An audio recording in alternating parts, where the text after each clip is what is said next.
Buenas, ¿qué tal? Bienvenidos a otra clase de escuela bíblica.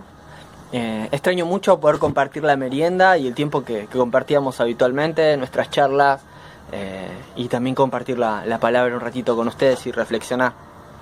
Pensaba muchas veces que pasamos por situaciones difíciles, situaciones complicadas, situaciones que quizás nos superan y que no tenemos formas de manipularlas o de resolverlas, ¿sí? Situaciones que nos cambian el ánimo y que lo único que podemos hacer y que tenemos al alcance simplemente es adaptarnos y tratar de llevarla y pasarla de la mejor manera. Quizás el mejor ejemplo de esto es la pandemia, ¿no?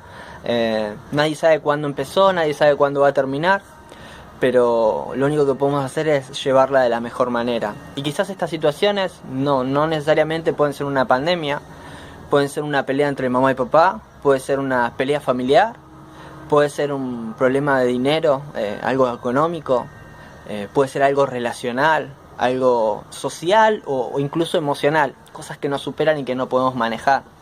Pareciera que estamos remándola, como quien dice, y tenemos el viento en contra, y aunque queremos ir hacia un lado, nos vemos siempre empujados hacia otro. Los discípulos estaban en eso. En el capítulo 6 de Marcos, versículo 45, Jesús les pide por favor que crucen del otro lado del lago hacia un pueblo que se llamaba Betsaida. Dice, enseguida Jesús hizo que sus discípulos subieran a la barca y se adelantaran al otro lado, mientras él se despedía de la multitud. Cuando se despidió, se fue a la montaña a orar. Jesús les pidió a los discípulos que cruzaran, los discípulos se suben al barco, salen, empiezan a remar para cruzar a Betsaida. En el medio de eso se levanta un fuerte viento, ¿sí?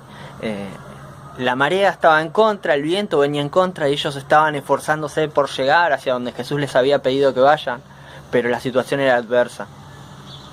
Jesús termina de orar, ve esto desde donde estaba él y decide ir hacia donde están los discípulos y se acerca a ellos caminando. Los discípulos lo ven, se asustan mucho, empiezan a gritar que es un fantasma. Jesús se les acerca y le dicen, yo me asustaría también, tranquilícense que soy yo. Dice la palabra que en cuanto él se sube a la barca, la marea se tranquilizó y el viento dejó de ser contrario, sino que ellos se pudieron acercar a puerto pronto.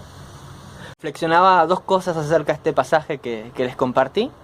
La primera tiene que ver con que en Jesús vamos a encontrar la verdadera razón y la verdadera motivación para hacer las cosas. En él vamos a encontrar esas fuerzas para seguir remando cuando parece que nada está cambiando alrededor nuestro.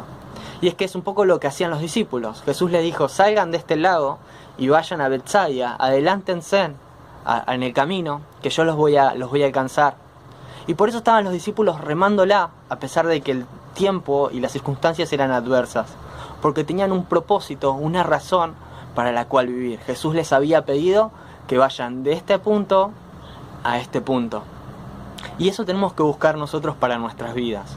Una palabra, una motivación para poder tener fuerzas en el momento en el que estamos en situaciones difíciles. Lo segundo que les quería compartir es que aunque parezca que las cosas no cambian y que estamos remando hace mucho tiempo en el mismo lugar y con una circunstancia que no cambia, quiero que sepas que Jesús va a intervenir en el momento oportuno.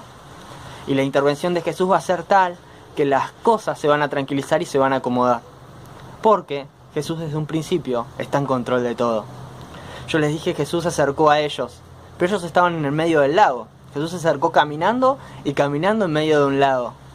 Es que Jesús sabía lo que estaba pasando en ese lugar, sabía lo que pasaba también en la montaña, y Él los había visto.